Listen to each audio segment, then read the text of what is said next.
Hari ini insya-Allah kita akan mulakan dengan bab 62 ya. Dan hadis yang kita akan bincangkan ialah hadis yang ke-85.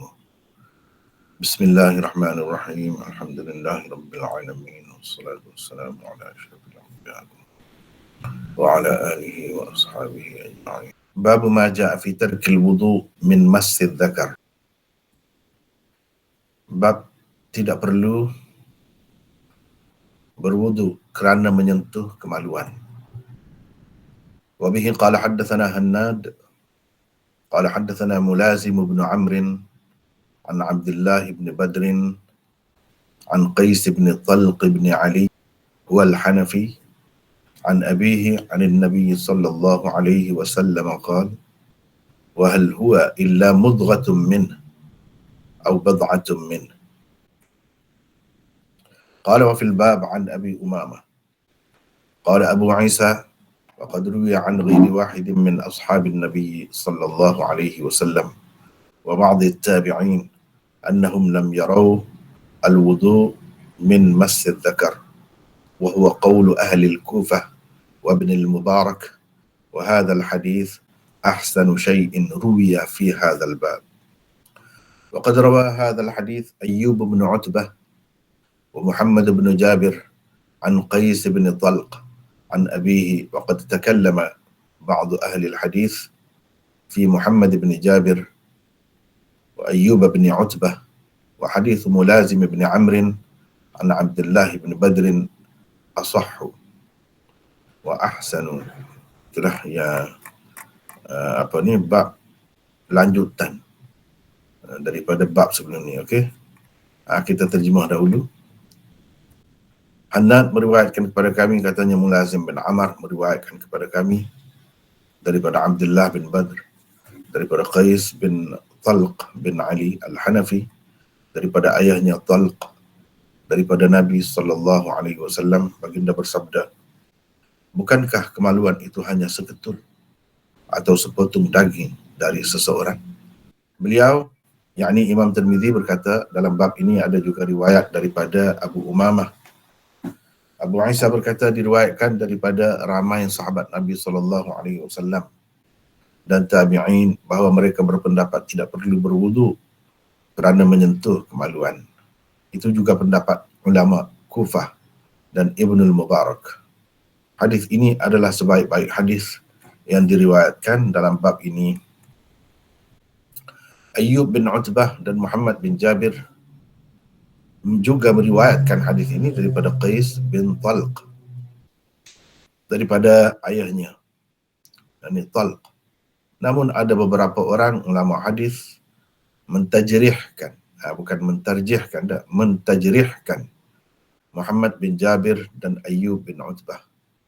Hadis Mulazim bin Amr daripada Abdullah bin Badr lebih sahih dan lebih elok. Bab ke-62 dengan hadis yang ke-85. Sebelum ni kita telah bincangkan bab yang lebih kurang sama, bab 61, pada hadis 84 di sini ya. Perbincangan telah panjang dah berlalu berhubung dengan bab ni.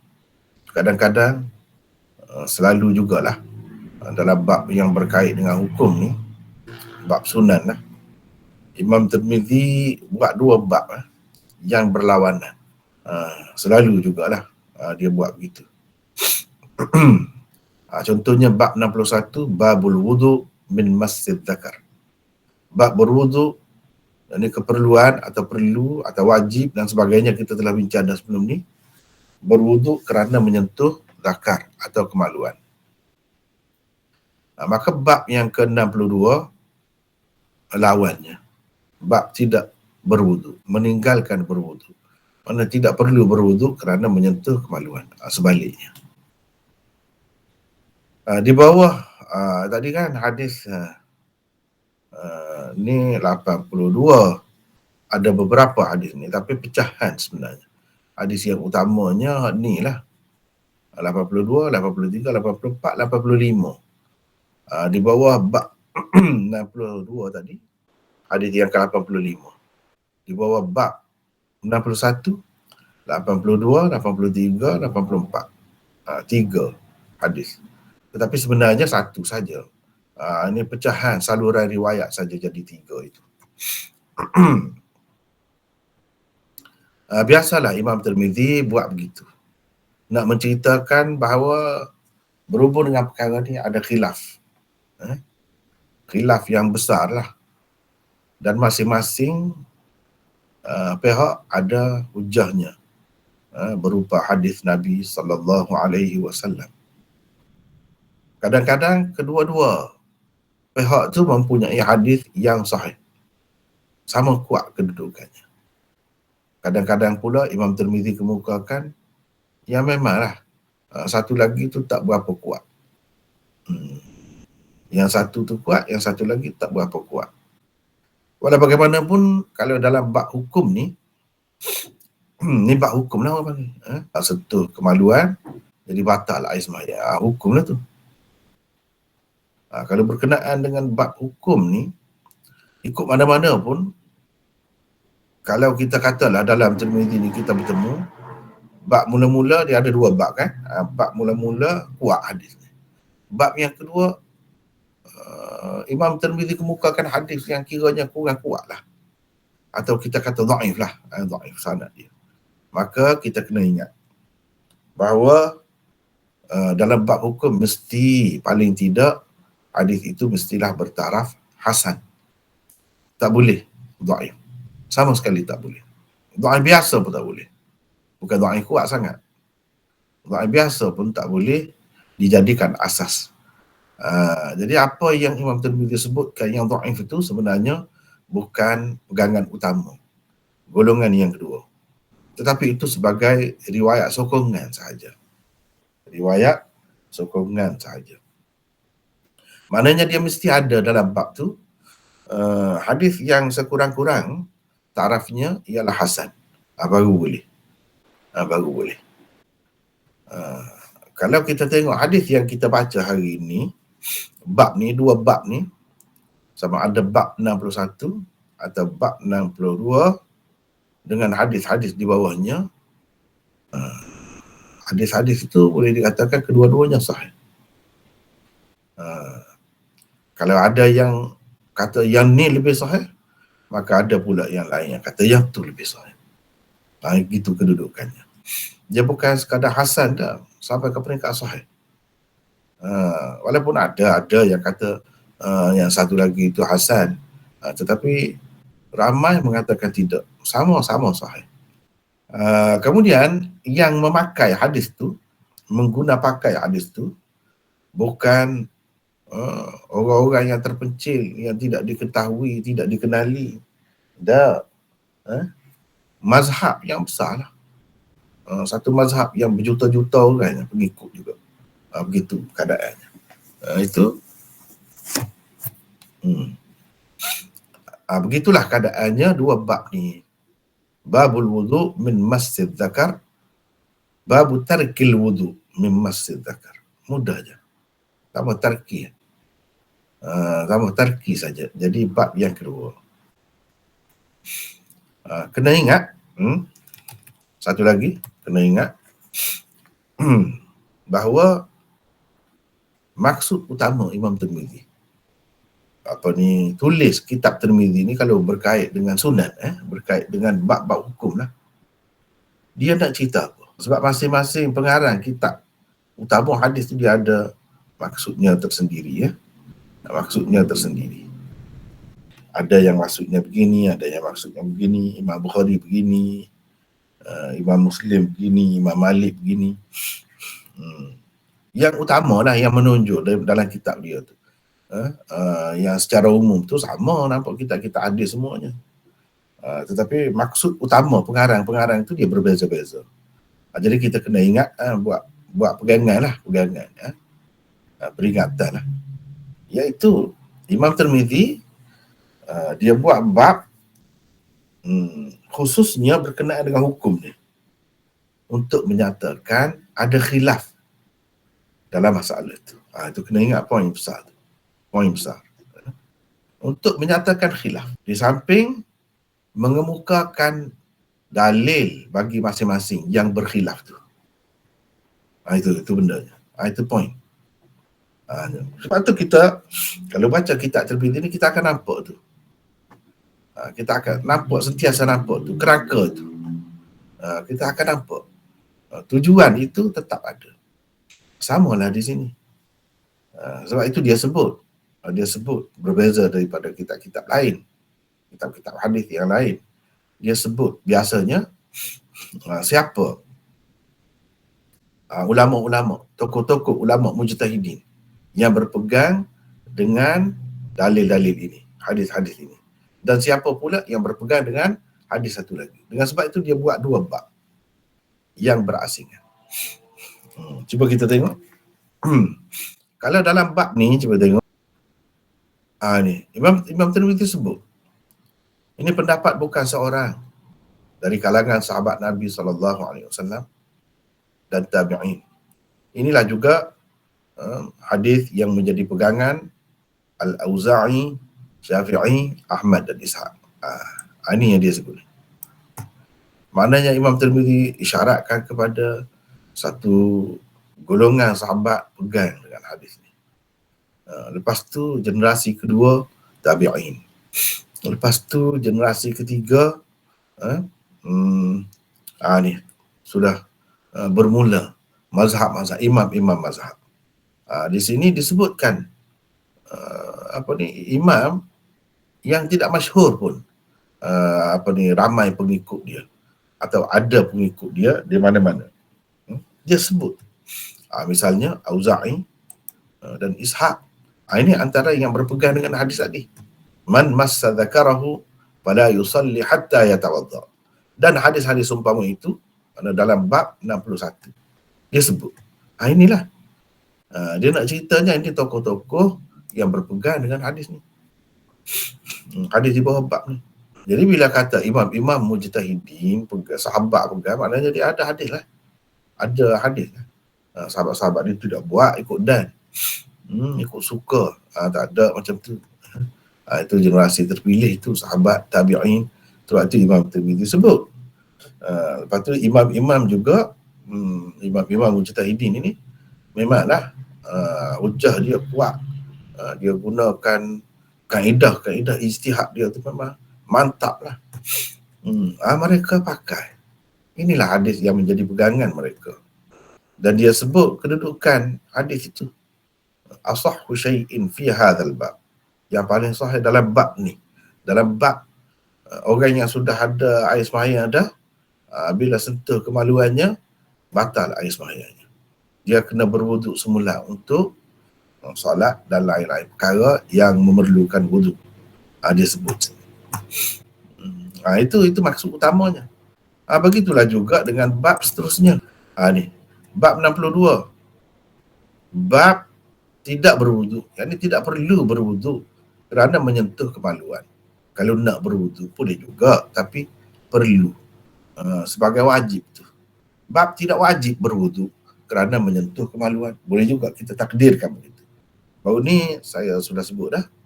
Babu majaa fi tarkil wudu fi adami wujubil wudu min masjid dzakar. Itu makna tarkil wudu. Sebab apa tarkil wudu, tinggal wudu tu? Li'adami wujubihi. Pasal tidak wajib. Jadi boleh kita kata bab majaa fi adami wujubil wudu min masjid dzakar. Bab hadis yang menunjukkan tentang tidak wajibnya berwuduk kerana menyentuh zakar atau kemaluan. Berhubung dengan zakar saja ke, kemaluan lelaki saja ke atau perempuan, itu telah sebelum ni kita dah baca dah di bawah bab 62 Imam Tirmidzi isyarat tu. Dalam bab ni ada riwayat daripada orang ni, kita sudah bertemu dah di situ. Ada juga yang disebut untuk perempuan pun. Jadi atas dasar itulah ramai ulama mengatakan sama, lelaki perempuan pun sama. Cumanya perbahasan adalah lagi di situ. Perbahasannya yang dimaksudkan dengan zakar tu yang mana? Adakah kalau kita kata telur dia tu, batu dia tu sentuh itu batal juga? Khilaf pula di situ, banyak pula khilaf. di situ. Ada yang kata batal, ada yang kata tidak batal. Ada yang kata celah paha tu pun batal lagi. Sekitar tu, kawasan sekitar. Ada juga yang macam tu. Dan ada yang kata lelaki saja, perempuan tidak. Ada yang kata perempuan juga. Jadi kalau perempuan tu yang mana? Bahagian luar tu kena wuduk dah ke? Ataupun bahagian kita kata bibir dia tu, bahagian dalam sikit tu barulah batal wuduk. Macam-macam ada benda. Begitu juga dengan kemaluan ni, biasanya kubul dan dubur lah. Dubur tu macam mana? Ada juga khilaf. Tetapi berhubung dengan dubur itu sebenarnya tidak ada hadis yang jelas, yang khusus sama ada batalkan atau tidak. Cuma dia ada asar saja. Ada asar tabi'in. Jadi berdasarkan asar itu, setengah-setengah ulama kata dubur pun membatalkan wuduk juga, tak boleh disentuh juga. Kalau kita tak mahu wuduk kita tu terbatal. Okey, baiklah. Hari ini kita bincangkan tentang tajuk yang kedua ni, iaitu lawan kepada tajuk sebelum ini, bab 61. Ni 62.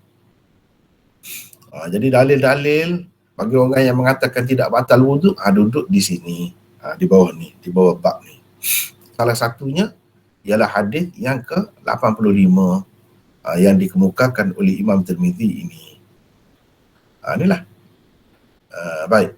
Kalau kita tengok di sini ya, saya nak tunjuk ni kitab kalau dalam bahasa Arab. Ni kitab ni antara yang terbaik jugalah. Ia merupakan lanjutan atau macam takmilah kepada kitab ni. Bau Maja' fi Tarkil Wudu' min Masjid Dzakar, Tuhfatul Ahwazi. Tuhfatul Ahwazi nama kitab ni. Dikarang oleh salah seorang maulana di India, terkenal dengan Al-Mubarak Furi. Ini Tuhfatul Ahwazi. Jadi yang ni dibuat ithaf At-Talibil Ahwazi. Ahwazi juga. Sebab itu kalau dia sebutkan syarah dalam kitab ni, maksudnya pengarang kitab Tuhfatul Ahwazi.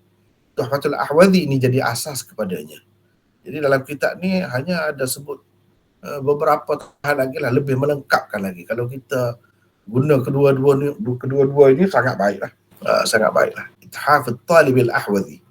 Kalau yang ni pengarangnya orang India, lil Imam Al-Hafiz Abil Ali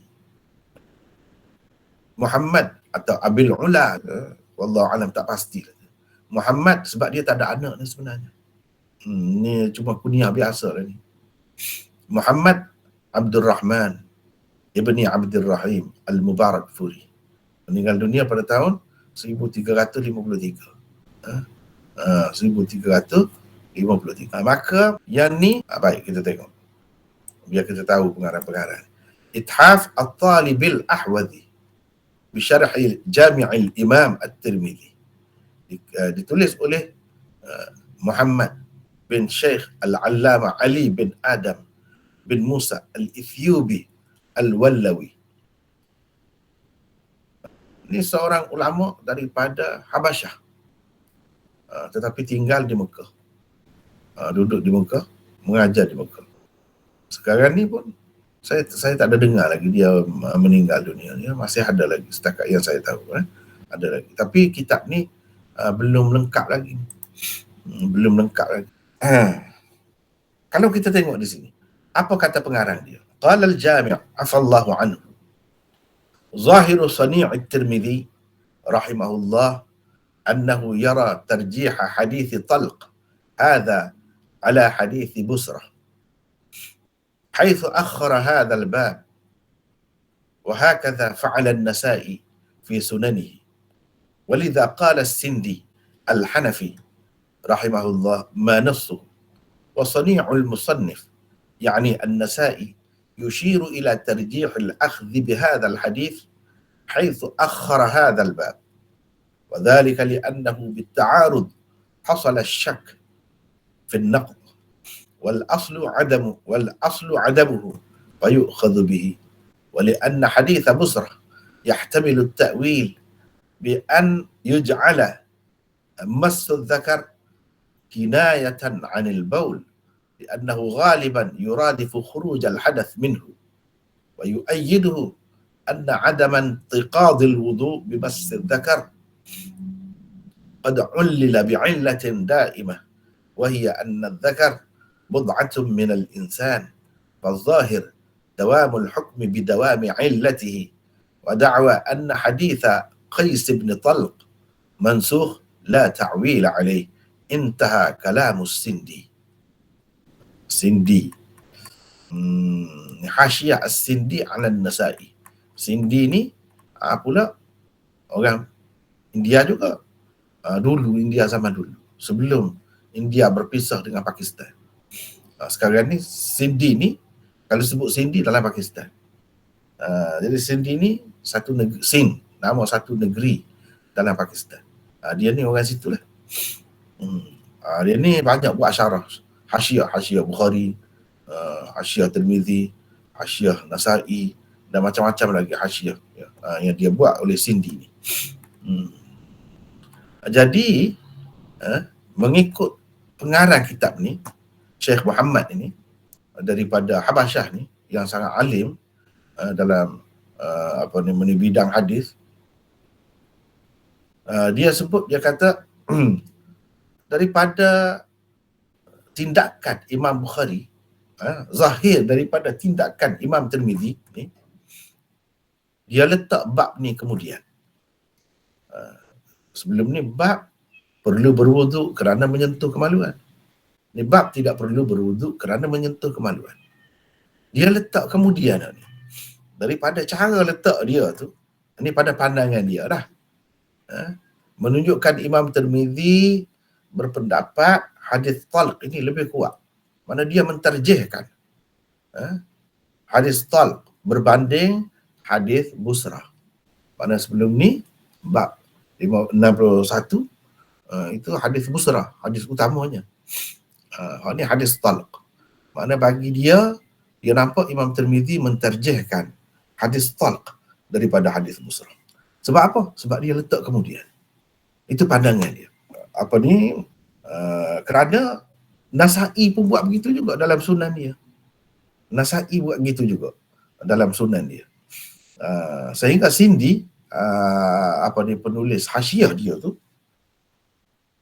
kata perbuatan musannif, yang ni Nasa'i, letak kemudian itu mengisyaratkan kepada dia pegang dengan hadis ini.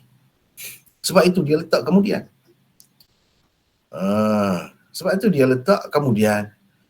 Jadi seseolahnya dia nak kata Imam Tirmizi ni lebih cenderung kepada pendapat tidak perlu berwuduk kerana menyentuh zakar. Sama seperti orang-orang lain yang berpendapat begitu. Sebab apa dia letak kemudian? Tapi pada pendapat saya berdasarkan tempat-tempat yang lain, ini bukan suatu kemestian sebenarnya. Kita jangan buat satu kaedah yang mesti, bahawa Imam Tirmizi ni kalau dia buat dua bab begitu, bab yang kemudian itu menjadi pegangan dia. Jangan pegang begitu. Sebab tidak semua tempat begitu. Berapa banyak tempat mana bab mula-mula itu yang menjadi pegangan dia. Tapi nak kata Imam Tirmizi kalau dia buat bab mula-mula tu mesti dia pegang dengan tu. Dia tidak akan mengutamakan bab yang kemudian. Tak boleh juga kata begitu. Jadi ada kemungkinan dia berpegang dengan pendapat yang pertama, ada kemungkinan dia berpegang dengan pendapat yang kedua, ada kemungkinan kedua-dua. Itu masalah pandangan ulama. Kemudianlah masing-masing kata Imam Tirmizi lebih cenderung ke sini. Tapi nak kata kalau dalam bab ni lah, bagi saya lah, saya tak nampak tu. Saya tak nampak. Kalau kita nak kata Imam Tirmizi kecenderungan je di sini. Tak nampak. Sebab di bawah bab 61 tu pun banyak juga. Dia kemukakan pendapat orang tu, pendapat orang ni. Dan kalau nak kira dari segi hadis-hadis fil bab yang dikemukakan di bawah bab 61 tu lebih banyak berbanding dengan hak ni. Bahkan kalau hak ni dia kemukakan hadis utama dia tu saja yang sahih. Adapun hadis yang dikemukakan sebagai mutabi', yang dikemukakan sebagai mutaba'ah itu tidak kuat pun dipertikaikan oleh ulama. Sebab itu Imam Tirmizi kemukakan ni dipertikaikan. Bermakna kemudian sahabat yang meriwayatkan perkara yang sama dalam bab 62 ni tak ramai, tidak seperti di bawah bab 61. Ada seorang saja, Abu Umamah saja. Itu pun hadisnya tidak sahih. Jadi bagaimana kita nak kata dengan pasti bahawa Imam Tirmizi mentarjihkan pendapat yang kedua? Saya tak nampak begitu. Yang kita baca tadi pengarang kitab tu itu pendapat dia, pandangan dia. Dia kata sebab apa? Dia tengok kepada pandangan Sindi. Sindi berkata berhubung dengan Nasai buat gitu, dia kata gitu juga. Sedangkan itu pun tidak pasti juga. Kebetulan lah kalau Imam Tirmizi terima tu kebetulan saja. Nak kata itu sebagai satu kaedah tetap dia, mesti kalau dia buat gitu dia akan pilih bab yang kedua. Tak boleh. Di sini kita nampak orang-orang ni kalau dia mengikut sesuatu mazhab, terkenal dengan sesuatu mazhab macam Sindi, jadi Sindi Hanafi, dia akan cenderung kadang-kadang tu wallahu alam lah, saya pun tak susah juga nak kata kan, tapi macam dia nak tarik lah Imam Tirmizi ke arah pendapat dia, biar jadi ramai lah ulama-ulama yang sependapat dengan imam dia. Sebab Imam Abu Hanifah mengatakan tak batal kan wuduk kerana menyentuh zakar ini. Jadi kalau masuk Imam Tirmizi seorang lagi, jadi ramai lah, mana tokoh besar juga ni. Tapi bagi saya tak nampak begitu tu. Saya tak nampak. Wallahu alam lah, mungkin dia betul. Berdasarkan Sindi ni dia kata ini bukti dia, alasan dia. Sebab apa? Dengan ta'arud, adanya ta'arud akan terhasillah syak tentang batal itu. Ta'arud di mana? Mana ada dua bab ni, satu kata batal, satu kata tidak batal. Jadi sudah ada pertentangan di situ. Bila sudah ada pertentangan, maka timbul syak. Tidak boleh diyakini lagi bahawa menyentuh itu jadi batal. Sudah tidak ada yakin lagi tentang batal itu, timbul dah syak, keraguan. Jadi kalau nak kira hukum asalnya, kalau nak kira hukum istishab al-asl, iaitu tidak batal lah. Tidak batal lah. Jadi pegang dengan waktu lah. Sebab apa? Sebab hadis Busra boleh ditakwil. Boleh ditakwil lagi.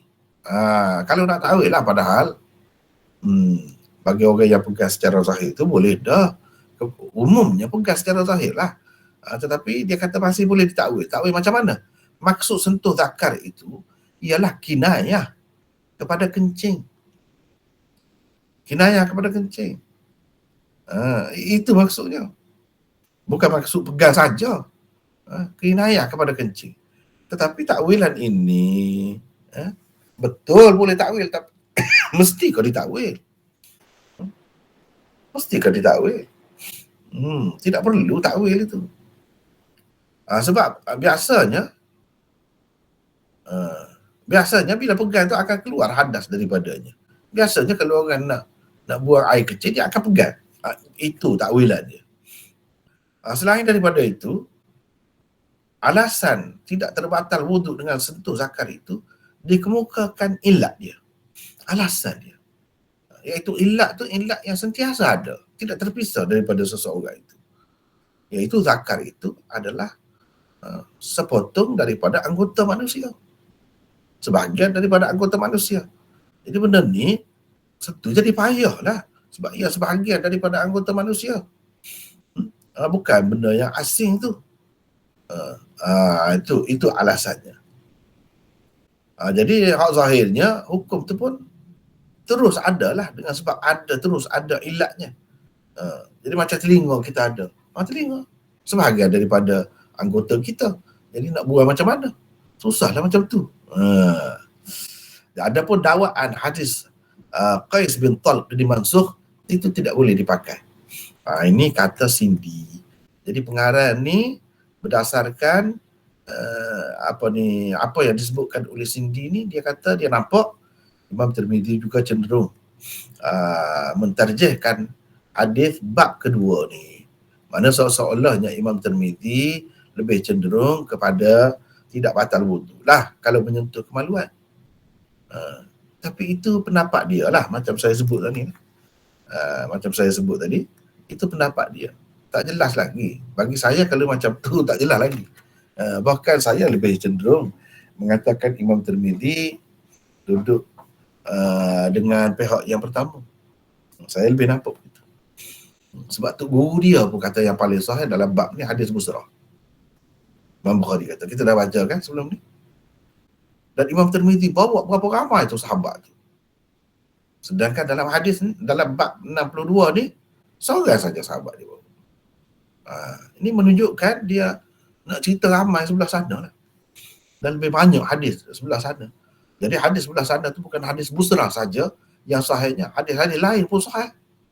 Jadi Imam Tirmizi ni seorang ulama hadis. Dia bukan ulama fiqh biasa ni. Dia ulama hadis.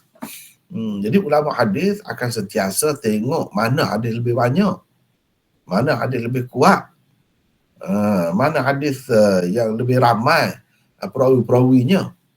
Begitu. Saya tak nampak apa yang dia sebut itu, tapi sekadar perkongsian lah, sekadar perkongsian.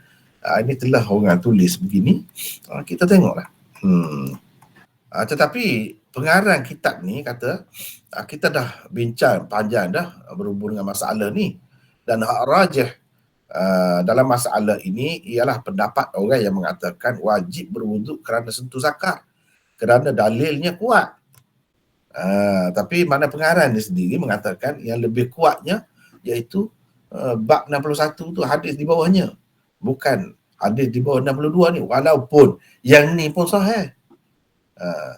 Ni saya sependapat lah dengan dia, tapi dia sebut berdasarkan huraian Sindi dalam hasyiah dia, hasyiah Nasa'i dia. Sebab cara Nasa'i buat tu macam Tirmizi juga, letakkan hadis ni dalam bab kedua kemudian daripada yang pertama. Jadi seseolahnya Imam Tirmizi mentarjihkan seperti Imam Nasa'i mentarjihkan. Tapi itu pandangan Sindi saja. Dia petik pandangan Sindi. Dia sendiri pun, pengarang ni, mengatakan yang lebih kuatnya hadis di bawah bab 61 tu, dengan hadis-hadis yang diisyaratkan oleh Tirmizi dalam wafil bab itu. Sekarang ni kita tengok. Hannad meriwayatkan kepada kami, katanya Mulazim bin Amar. Seperti biasa, kalau perawi itu kita belum bertemu lagi, kita akan perkenalkan. Kecuali kalau saya tak sempat buat lah. Kalau saya sempat buat, kita akan buatlah paling ringkas pun. Sebab kalau nak tengok yang lebih detail lagi, nak tengok kitab ni. Kitab ni dia lebih detail lagi tentang sanad apa semua tu. Adapun kitab ni yang merupakan asas kepada dia ni sangat sedikit. Sangat sedikit. Nak tengok yang lebih detail, tengok sini. Nampak ke tidak ni? Skrin saya ni. Nampak ke tidak? Nampak. Kena tengok. Nampak Maulana. Kalau nak cari sendiri pun boleh kitab ni. Kalau nak lah mana yang boleh guna tu. Kalau nak ambil yang ada dengan saya ni pun boleh ambil dalam internet, boleh dapat dengan mudah ni, dengan percuma saja. Dalam Syamilah pun, Maktabah Syamilah pun sudah ada ni. Kedua-duanya sudah ada. Jadi boleh tengok di situ. Baik, Mulazim bin Amar. Siapa dia? Mulazim bin Amar bin Abdullah bin Badr As-Suhaimi Al-Yamami. Abu Amar adalah kunyahnya. Ibnu Ma'in, An-Nasa'i dan lain-lain mengatakan beliau thiqah. Itu saja, ringkas saja. Mana bila thiqah, mana perawi kuat lah. Perawi kuat. Ini bukan perawi dhaif. Itu secara ringkas. Kalau kita nak tengok yang lebih detail, tengok sini. Mulazim bin Amar bin Abdullah bin Badr As-Suhaimi Abu Amar Al-Yamami Saduq, kata dia. Dia pula kata saduq. Kalau saduq ni mana perawi yang apa nama ni, tidak begitu kuat lah, kuat juga tapi tidak begitu kuat lah, maknanya dia bukan perawi sahih, hanya perawi hasan. Dia meriwayatkan daripada Abdullah bin Badar, Abdullah bin An-Nu'man, Musa bin Najdah, Audzah bin Qais bin Talq, Muhammad bin Jabir, Zufar bin Abi Kathir, Al-Hanafiyin dan lain-lain. Itu dia riwayat. Orang yang meriwayatkan daripada dia Umar bin, sebab tu saya kata lebih detail lagi di sini. Tetapi bukan semua orang kata dia ni saduq. Ada juga berikan lafaz ta'dil yang lebih tinggi daripada itu. Maka hadis dia tetap menjadi sahih juga. Misalnya di sini disebutkan Abu Talib apa nama ni, menukilkan daripada Ahmad, dia sebut dia ni minas thiqah, perawi thiqah ini. Ini banyaklah keterangan tentang dia, orang ni kata begini, orang ni kata begini. Jadi tentang peribadi dia tu lebih detail lah.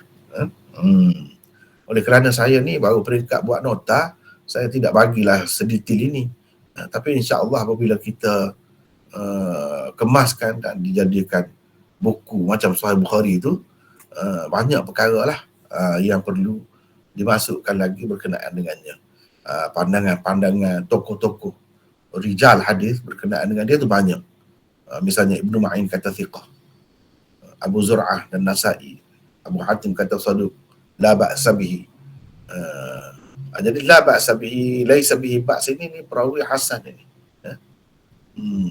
Apa tu Amar bin Ali kata dia ni seorang yang fasih, dia ni petah bercakap. Jadi antara itulah, ada yang kata dia ni thiqah, ada yang mengatakan dia ni saduq. Kalau kita nak kata dia ni perawi sahih pun okey. Ramai juga apa namanya mengatakan dia termasuk dalam perawi sahih. Tetapi ada juga yang mengatakan dia ni perawi hasan. Kalau begitu, maka bagaimana Imam Tirmizi akan menterjihkan pendapat ini? Sebab itu saya tak berapa nampak tu seperti Cindy tu. Saya tak berapa nampak begitu. Sebab perawi-perawinya bukan perawi Bukhari dan Muslim. Adapun hadis Busra itu perawi-perawinya perawi Bukhari dan Muslim.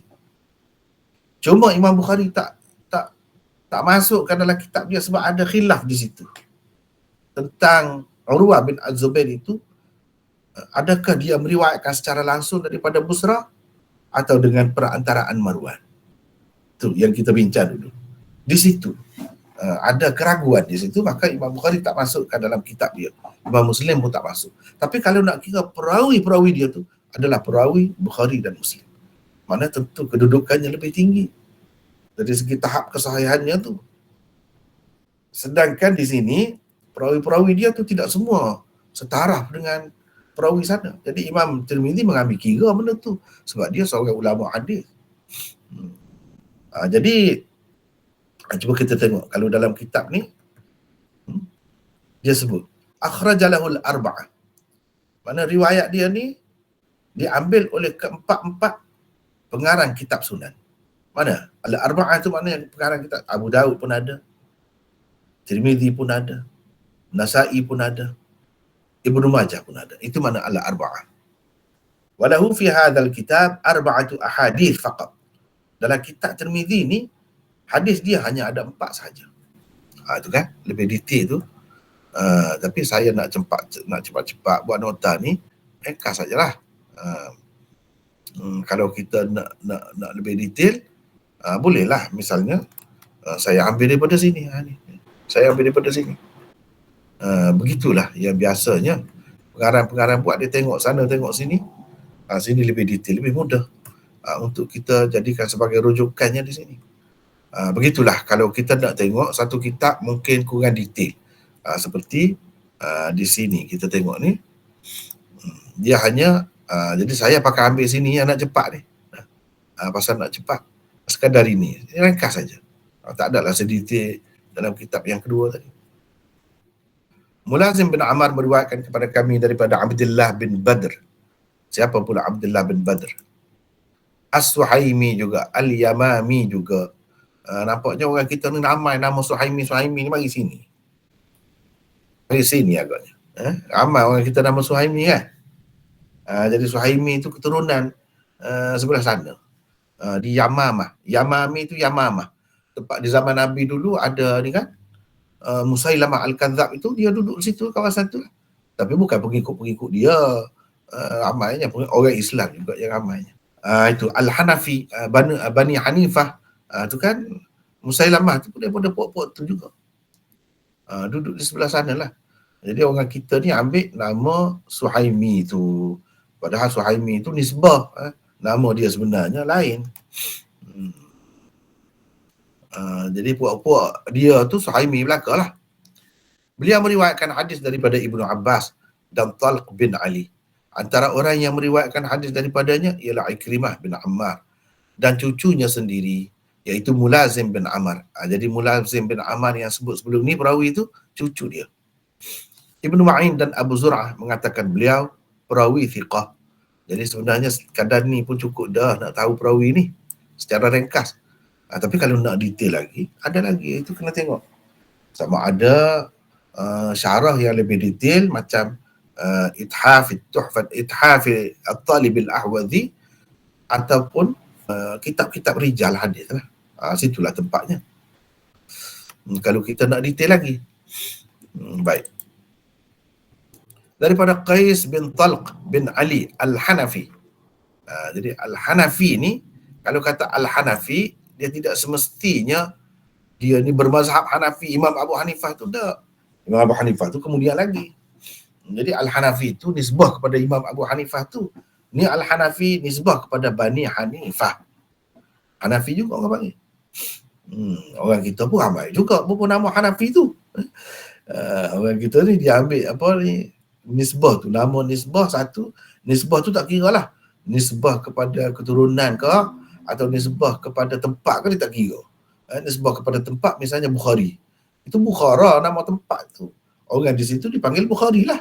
Siapa-siapa pun, berapa juta ada Bukhari dalam dunia situ. Semuanya Bukhari. Tapi Al-Bukhari. Al-Bukhari.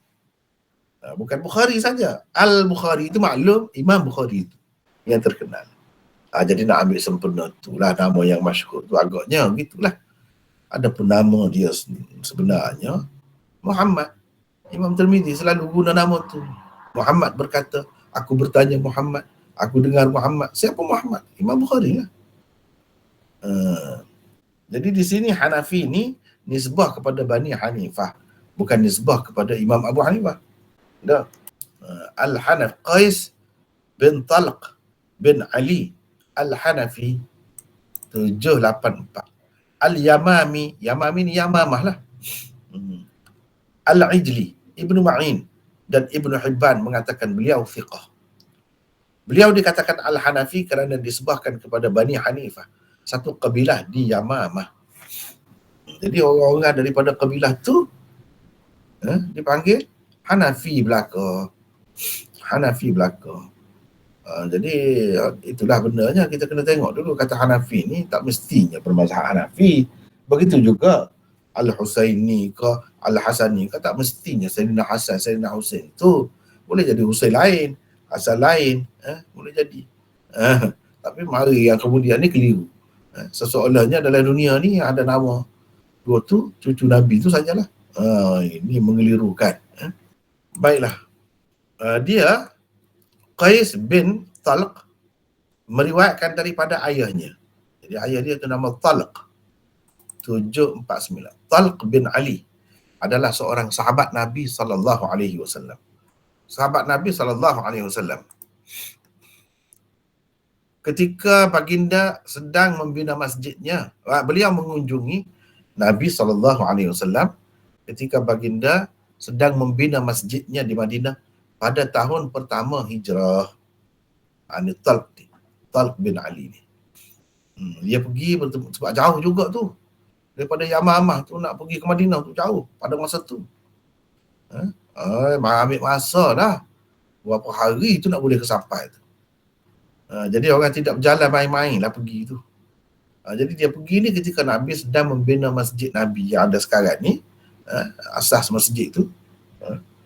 Pada tahun pertama hijrah. Itu ceritanya. Itu ceritanya. Kalau dalam di sinilah, kalau kita nak tengok yang lebih detail, banyak lagi. Macam saya sebut tadi lah, kena tengok sini lah. Di sini sekadar tu je, sini pun tak banyak. Ni Abdullah bin Badr, Qais bin Talq bin Ali, agak panjang di situ. Ayahnya Talq bin Ali, ni. Bahkan dalam ni dia ada sebutkan salah satu hadis dia di dalam kitab-kitab sunan ialah dia terlibat sama dalam membina masjid Nabi. Ketika dia ada bina masjid Nabi, dia pun terlibat juga. Bahkan Nabi ada kata kepada sahabat-sahabat dia, katakan, qarribu lahu tin fa innahu a'raf. Kamu bagi kepada dia tanah sebab dia lebih tahu tentang tanah. Zaman dulu rumah-rumah ni semen dia tu tak ada semen macam sekarang ni. Yang menjadi semen, yang mengganti semennya apa? Tanah. Ada jenis-jenis tanah yang melekat kuat lah, macam semen juga.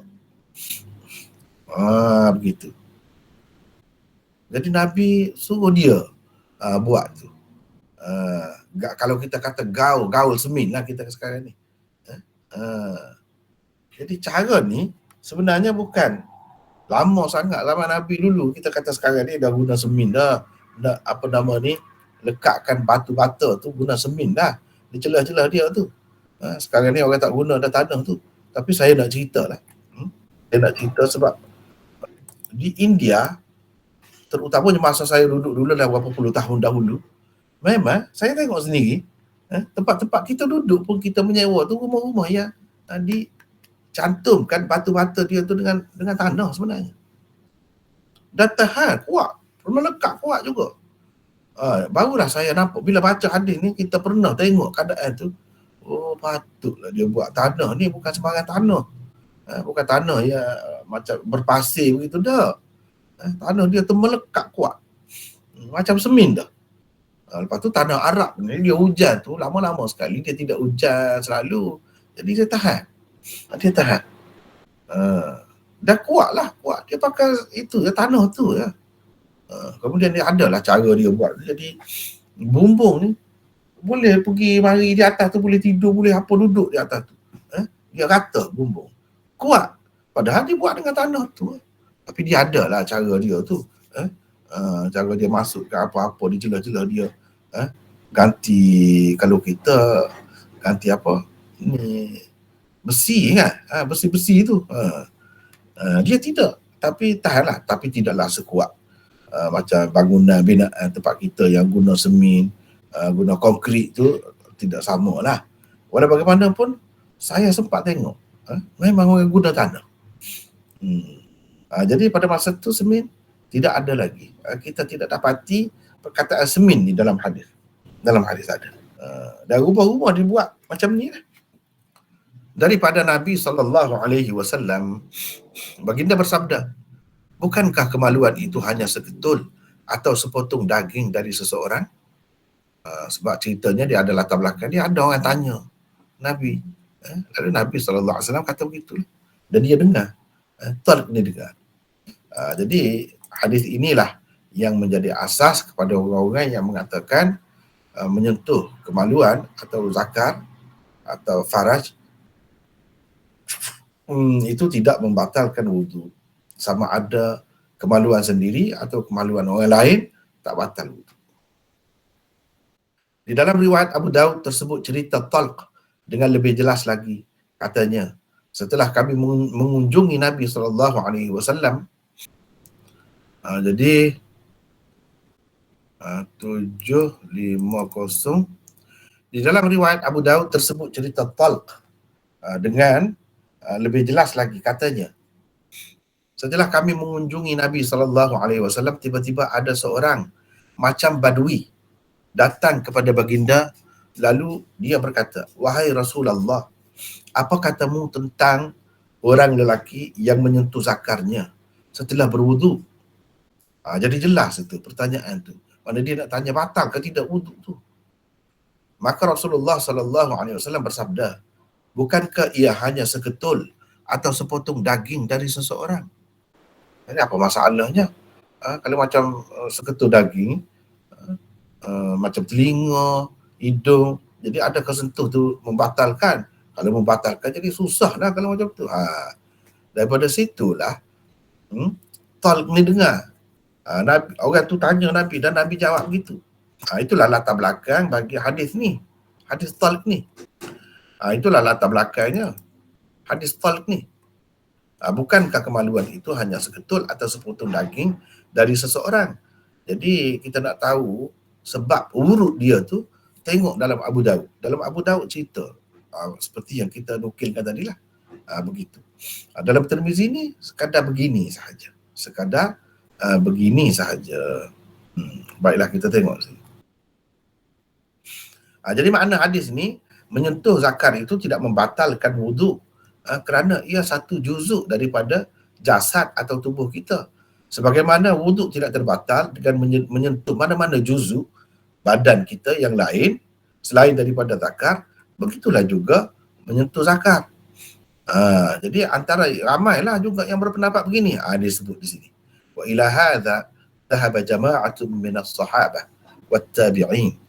Ramai satu kumpulan sahabat pegang dengan dan tabi'in. Tirmizi sendiri menyebutkan nanti tadi kita dah baca dah tadi, dia kata diriwayatkan bukan daripada seorang sahabat Nabi. Mana bukan seorang, ramailah. Dan setengah tabi'in mereka berpendapat tidak perlu berwuduk kerana menyentuh zakar. Inilah pendapat ahli Kufah yang kita baca tadi kan. Okey. Jadi tentang khilaf itu kita dah bincangkan sebelum ni. Di sini hanya nak tengok seterusnya lah. Qala wa fil bab an Abi Umamah. Qala Abu Isa wa qad ruwiya an ghairi wahid min ashabin Nabi sallallahu alaihi wasallam. Bukan seorang sahabat Nabi yang diriwayatkan bahawa mereka dan tabi'in, setengah tabi'in itu pegang dengan pendapat ni. Mereka berpendapat tidak perlu berwuduk kerana menyentuh zakar. Inilah pendapat ahli Kufah Ibnul Mubarak. Inilah hadis yang paling baiklah pernah diriwayatkan dalam bab ini. Baik, kita tengok dulu. Dalam bab ini ada juga riwayat daripada Abi Umamah. Cuba tengok riwayat fil bab yang disebut oleh Tirmizi satu saja. Nampak? Sebab itu saya tak berapa nampak tak berapa setuju dengan pendapat Sindi yang dinukilkan oleh Syekh Muhammad tadi. Sebab dia kata Imam Tirmizi cenderung kepada pendapat yang kedua. Walaupun yang kedua tidak bermakna Imam Tirmizi menganggap yang ni tidak berapa kuat lah. Tapi saya mengatakan tidak, saya tak nampak. Saya nampak Imam Tirmizi juga seperti ramai-ramai lagi lebih cenderung kepada pendapat yang pertama, iaitu membatalkan wuduk. Sebab apa? Sebab cuba tengok sahabat seorang saja di sini yang dia kemukakan. Dan kita kena ingat Imam Tirmizi ni ulama hadis. Bila kata ulama hadis, dia tengok ambil kira semua benda-benda tu. Cuba tengok. Lepas tu ni hadis Abu Umamah. Hadis Abu Umamah diriwayatkan oleh Ibnu Majah. Di dalam sanadnya ada Ja'far bin Az-Zubair, seorang perawi matruk, dan Al-Qasim, seorang perawi dhaif. Maknanya tak kuat. Ini menunjukkan bagi saya lah, Imam Tirmizi tidak berpihak kepada pendapat ni. Kalau ada yang paling kuat pun, iaitu yang dikemukakan oleh Tirmizi sebagai asas bagi bab ni, iaitu hadis talq tadi. Kalau hadis Abu Umamah itu tidak sahih, bahkan ada perawi matruk, menyebabkan hadis itu jadi dhaif sangat. Dan bukan seorang saja, Qasim lagi ada, dia juga perawi dhaif. Hafiz Az-Zailai berkata ia adalah hadis dhaif. Padahal hadis Hafiz Az-Zailai ni peguam bela Hanafi ni. Peguam bela mazhab Hanafi. Jadi kita kena tahu tu. Yang belajar ni, ni antara yang boleh disimpulkan, boleh dipegang, buat pegangan. Bila kita baca kita hadis, kita akan bertemu lah dengan Zailai. Jadi Zailai ni siapa? Peguam bela besar tu mazhab Hanafi tu. Sebagaimana Imam Tahawi, itu peguam bela juga mazhab Hanafi. Kalau Tahawi itu Imam Tahawi yang akidah Tahawiyah itulah. Imam Tahawi itulah. Dia juga ahli fiqh, ahli hadis. Asalnya dia bermazhab Syafi'i. Lepas tu dia tukar mazhab masuk Hanafi. Dan dia bela habis-habis mazhab Hanafi. 2 kitab utamanya dia tulis untuk membela mazhab Hanafi. Sebagaimana Baihaqi membela mazhab Syafi'i. Baihaqi itu peguam bela Syafi'i. Peguam bela Syafi'i itu. Baik. Zailai sendiri kata, ia adalah hadis dhaif. Bukhari, Nasa'i dan Daraqutni berkata, Ja'far bin Az-Zubair adalah perawi matruk dan Al-Qasim pula seorang perawi dhaif. Dalam bab ini juga ada riwayat daripada Ismah bin Malik. Kata Az-Zailai hadisnya juga dhaif. Jadi makna satu hadis ni dalam bab ni yang boleh dikatakan sahih. Kalau nak kata sahih. Ataupun kalau berdasarkan setengah-setengah perawi dia tu, laisa bihi ba's, ma bihi ba's, saduq dan sebagainya, itu hanya perawi hadis hasan, dijatuh kepada hasan. Kalau kita nak katalah paling tinggi pun hadis itu sahih, maka sahih, tapi tak banyak. Adapun berbeza dengan bab 61 tu, yang menyokong Busra tu riwayat-riwayat mutaba'ah kepada hadis Busra itu sangat banyak. Sangat banyak. Jadi bagi saya takkanlah Imam Tirmizi nak sokong yang ni. Saya tak berapa nampak. Wallahu alam. Begitulah. Abu Isa berkata, diriwayatkan daripada ramai sahabat Nabi SAW dan tabi'in bahawa mereka berpendapat tidak perlu berwuduk kerana menyentuh kemaluan. Tidak perlu berwuduk kerana menyentuh kemaluan. Itu juga pendapat ulama Kufah dan Ibnul Mubarak. Bila kata pendapat ulama Kufah, para ulama hadis, pensyarah hadis mengatakan apa yang dimaksudkan dengannya itu Imam Abu Hanifah. Tetapi tidak kata mestilah Abu Hanifah tu. Mungkin orang lain. Tetapi ulama Kufah lah. Kebanyakannya bila disebut ulama Kufah ni, bila kita cek ulama Kufah yang berpendapat begitu, Imam Abu Hanifah. Begitu. Hadis ini adalah sebaik-baik hadis yang diriwayatkan dalam bab ini. Baik, kalau kita tengok, sebab saya tak ada buat di situ. Kalau kita tengok di sini, ini masalah keempat. Cuba tengok sini. Wa huwa ay al-qaul bi 'adamil wujub. Qaulu ahli al-Kufah, maksudnya al-Hanafiyah, ulama-ulama dalam mazhab Hanafi, khususnya imamnya lah, Imam Abu Hanifah tu. Dan Abdullah bin Al-Mubarak, imam yang masyhur itu. Jadi inilah antara tokoh-tokohnya. Jadi Abu Umar Ibnu Abdul Bar kata antara sahabat yang berpendapat tidak batal wuduk. Tadi dia isyarat saja sahabat ada, bukan seorang sahabat yang berpendapat begini. Jadi siapa?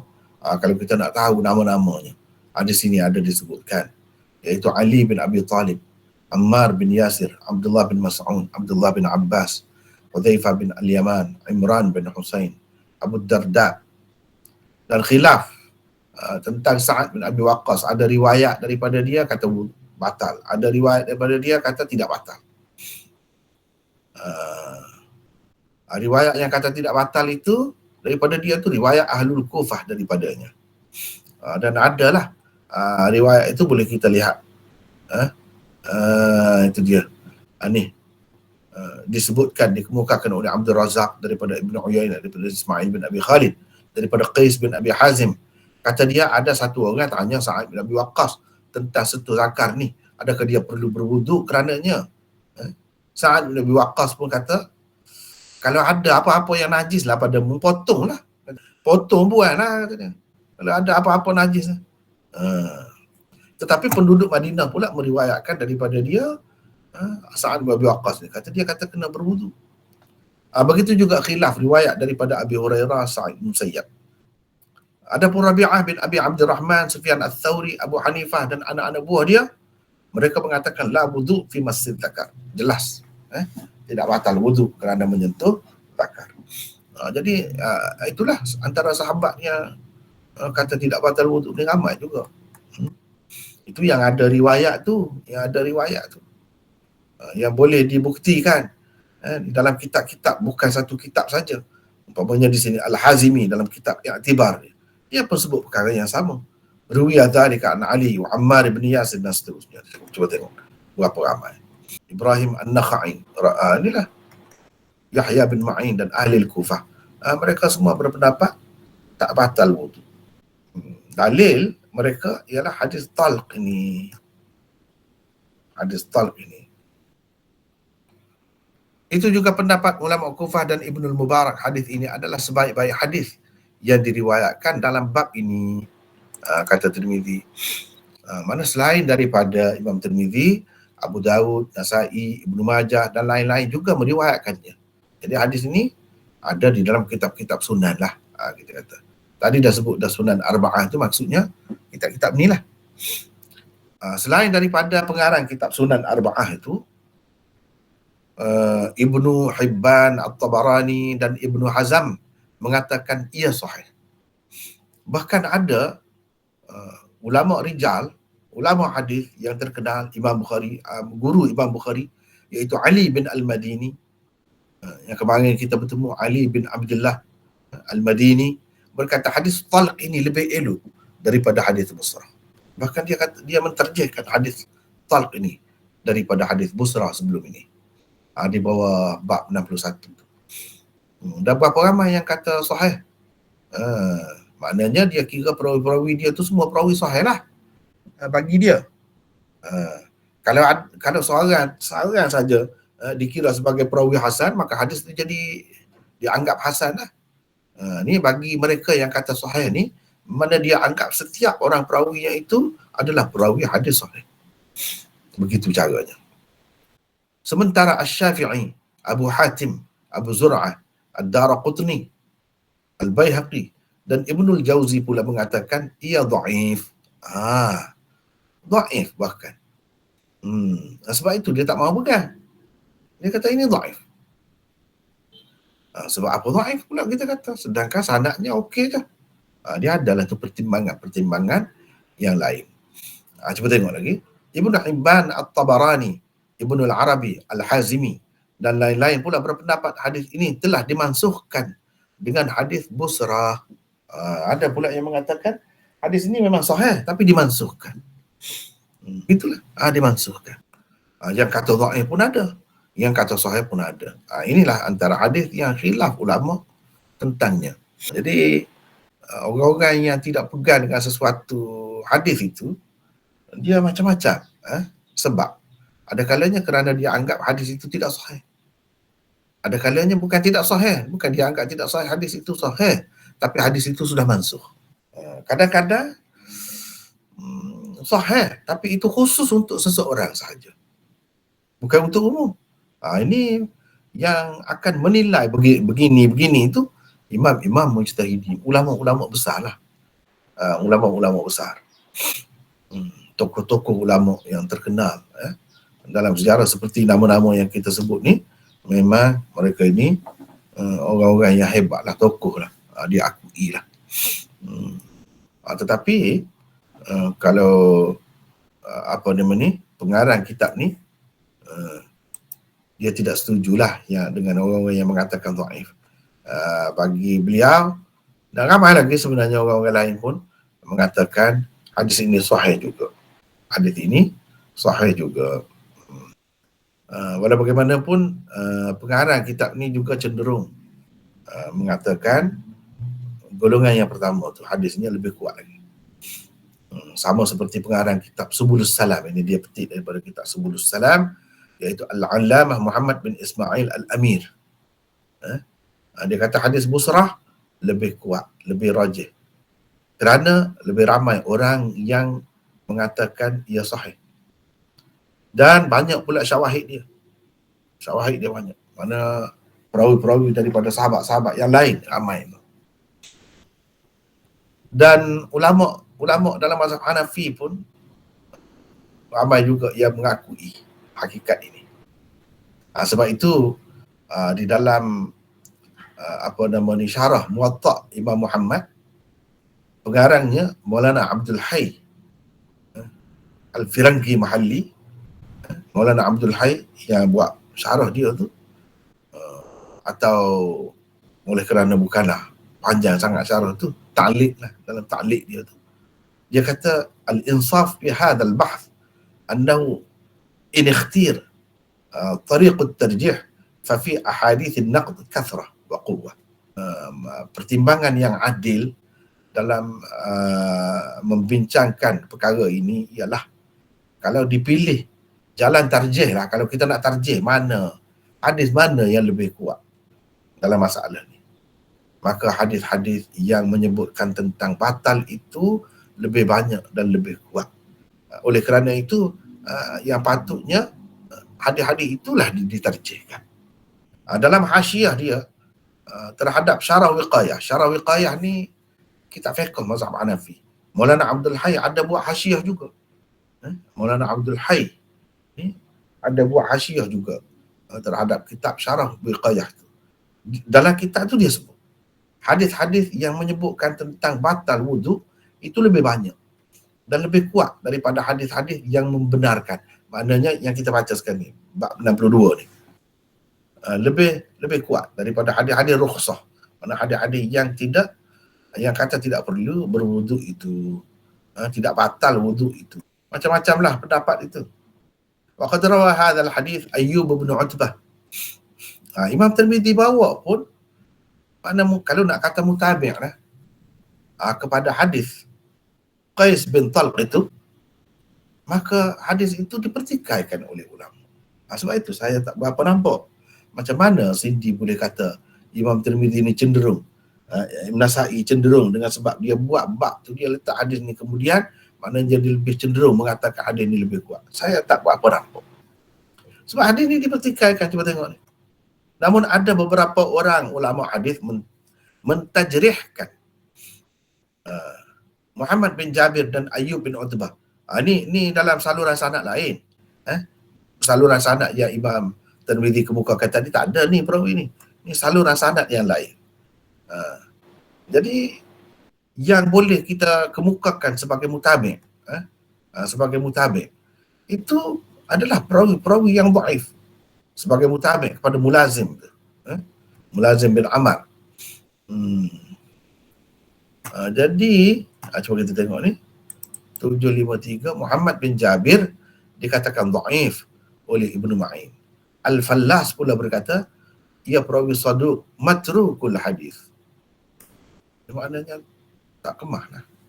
Kalau ada pun hanya yang dikemukakan oleh Imam Bukhari sebagai hadis asas di bawah bab 62. Hadis fil bab dia daripada Abi Umamah, seorang saja sahabat yang dikemukakan, itu pun tidak sahih. Kemudian dua orang mutabi' bagi hadis ini yang dikemukakan, yang disebutkan oleh Tirmizi itu juga dipertikaikan. Maknanya perawi-perawinya tak kuat. Jadi macam mana nak lawan dengan hadis Busrah sebelum ni?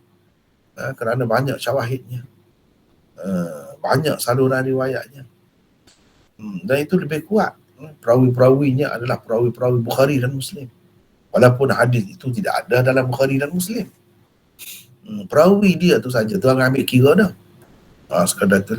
Hadis Mulazim bin Amar daripada Abdullah bin Badar lebih sahih dan lebih elok. Jadi kesimpulannya hadis Mulazim bin Amar daripada Abdullah bin Badar itu lebih sahih ni daripada hadis Ayyub bin Utbah dan Muhammad bin Jabir daripada Qais bin Talq. Sebab saluran ini tidak sahih. Saluran Mulazim bin Amar itu yang sahih. Tapi itu saja ada. Bahkan bila orang-orang yang bahas tu macam-macam lagi kata.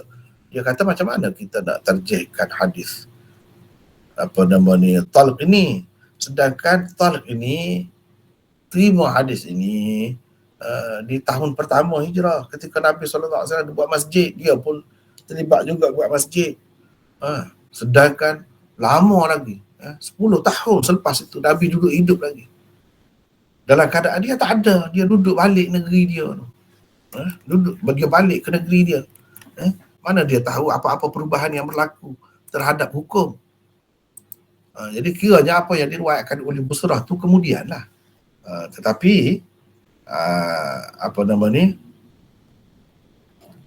ulama di pihak ni bantah pula, macam-macam bantah. Dia kata tak ada bukti bahawa hadis Busrah tu kemudian untuk kita katakan dia sebagai nasikh bagi hadis talq ini. Kita nak yakin kata hadis talq ini mansuh. Bila kita kata mansuh, mana nasikhnya? Kita nak kata Busrah, hadis Busrah ni sebagai nasikhnya, tak boleh juga kalau selagi tak jelas tarikh dia. Semata-mata orang tu semata-mata orang tu, sebab ada juga hadis Abu Hurairah. Abu Hurairah juga berpendapat batal. Ada juga hadis Abu Hurairah yang menunjukkan batal. Jadi kata ulama, Abu Hurairah tu memeluk agama Islam kemudian tahun ke-7. Hadis talq itu tahun pertama. Jadi kira-kiranya hadis tahun ke-7 itu dia kemudian. Bila kemudian boleh dah kita kata memansuhkan.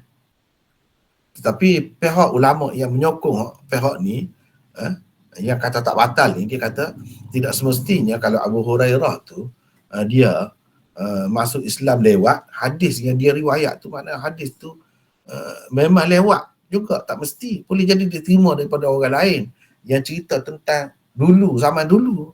Boleh jadi juga. Macam-macam lah pendapat. Kemudian ada pula tambahan pula, ada yang mengatakan talq ini dia bukan sekali tu dia pergi bertemu dengan Nabi-nya. Memanglah tahun pertama, lepas tu dia balik. Lepas tu tahun ke-9 dia pergi pula. Bertemu pula dengan Nabi situ. Dan dia tidak berubah. Kalau kita kata hadis Busrah tu tahun ke-8, dia tahun ke-9. Mana dia lewat lagi. Jadi nak kata tak apa nama hadis dia tu mansuh, tak boleh, tidak memadai. Apalagi bila kita tengok dalam perbahasan dalam masalah ni lah, bila kita tengok Busrah tu mengikut ramai ulama, mereka katakan dia ni antara orang yang masuk Islam mereka awal. Dia ni termasuk dalam muhajirin, bukan sahabat Ansar. Bila muhajirin dan masuk Islam mereka awal, maknanya boleh jadi hadis tu lama dah. Bahkan dengan sebab itulah ada ulama mengatakan bukan hadis talq yang mansuhnya, hadis Busrah tu kata dia mansuh. Sebab Busrah dia lebih awal lagi masuk Islam daripada talq. Ada kemungkinan dia dengar cerita tu dulu lagi. Itu benarnya. Lebih dahulu daripada talq. Jadi tak boleh nak keputusan tu. Sebab itulah setengah-setengah ulama dia tidak pergi ambil langkah, dia tidak ambil langkah kata mansuh hadis tu. Sebab kalau nak kata mansuh boleh, kok ni pun boleh. Cuma dia pilih jalan tarjih. Kalau dalam jalan tarjih yang tadilah, riwayat yang kata batal itu ramai sahabat. Imam Tirmizi pun dalam isyaratkan dalam filbab dia tu ramai sahabat, bukan Busrah sahaja. Selain daripada tu hadis dia lebih kuat. Sebab apa? Sebab perawi-perawinya terdiri daripada perawi-perawi Bukhari dan Muslim. Itu lebih kuat itu. Sebab itu. Dan ia ada di dalam kitab-kitab yang besar-besar seperti Muwatta Imam Malik pun ada. Jadi ini menunjukkan itulah yang lebih kuat. Walau bagaimanapun kita perlu hormatlah satu sama lain. Walaupun kita kata kita pegang dengan ni, bagi kita dia kuat, tetapi kita kena hormat juga pendapat orang lain. Berapa ramai tu, bukan seorang lah, macam saya sebut tadi, bukan seorang lah. Berjuta-juta orang dah sekarang duduk pegang begitu. Cumanya kalau kita nak kata hadis pertama tu bukan takwil, tapi ada kemungkinan memberi makna-makna yang lain, tidak sebagai wajib tapi sebagai istihbab ke elok basuh tu, elok berwudu tu. Dengan sebab itu ramai juga ulama mengatakan ini termasuk dalam bab kebersihan saja sebenarnya. Yang suruh berwudu tu daripada basuh saja baik wudu. Nak suruh lekat tabiat, jadi berwudu tu Jadi sebab itu sebut berwudu. Yang sebenarnya suruh basuh saja. Jadi kalau basuh saja pun sudah memadai. Jadi wuduk tu maksudnya wuduk lughawi, dipakai dengan makna wuduk lughawi pun boleh. Wuduk lughawi tu apa? Basuh. Sebab menyentuh bahagian-bahagian tadi kepada setengah-setengah orang, dia jijik. Itu dianggap kotor. Dengan sebab itu Nabi SAW suruh basuh ni. Jadi ada juga ulama yang berpendapat begitu. Tidak batal pun wudu. Hanya sekadar dia jadi kotor lah. Jadi untuk menjaga kebersihan itu elok sangat. Kalau kita kata dia basuh tangan.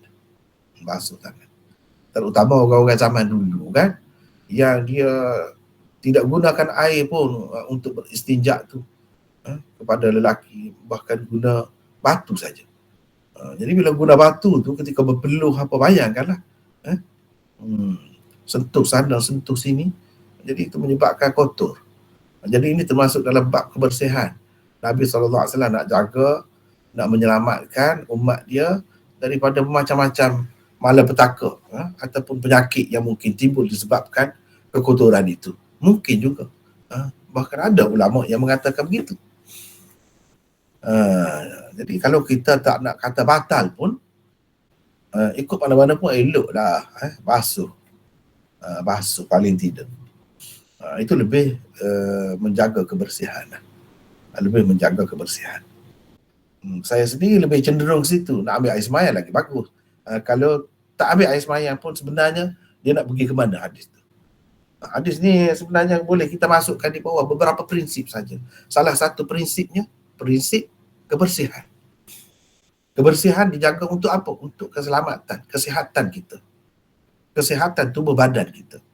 Banyak hadis-hadis kita boleh masuk bawah usul ni. Kebersihan, jaga kebersihan. Tetapi daripada basuh saja tu baiklah wudu. Dapat juga pahala. Gugur juga dosa. Gitu je lah. Air tu dah lah payah. Dah nak guna air, bagi mereka lah, kepada mereka pada masa tu. Dan nak guna air, baiklah guna sebagai wudu. Begitu. Tapi bagi orang yang kata memang batal tu, memang dia mati-matian lah, kata kena wudu lah. Tak boleh lah. Itu makna masih lagi khilaf tentang hadis tu. Maksud dia macam mana. Maksudnya macam mana. Masih lagi khilaf. Ya.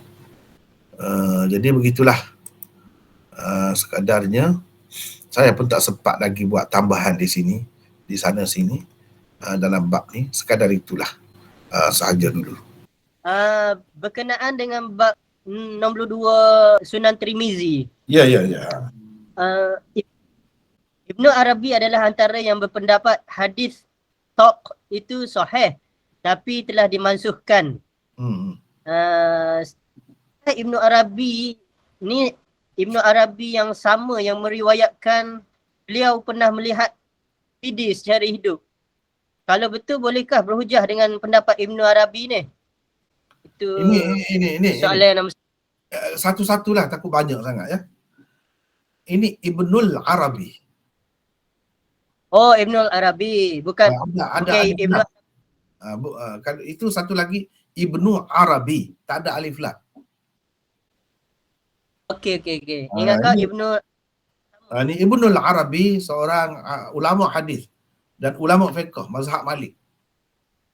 Dan dia ni anak murid kepada Imam Ghazali. Ibnul Arabi. Dia ada syarah Sunan Tirmizi tu dia ada. Namanya Aridatul Ahwazi. Nama kitab dia. Dan dia ada tulis tafsir hukum, ayat hukum. Dia bincang ayat hukum saja. Ahkamul Quran. Dan banyak lagi lah dia pengarang yang masyhur lah. Alim besar. Ya.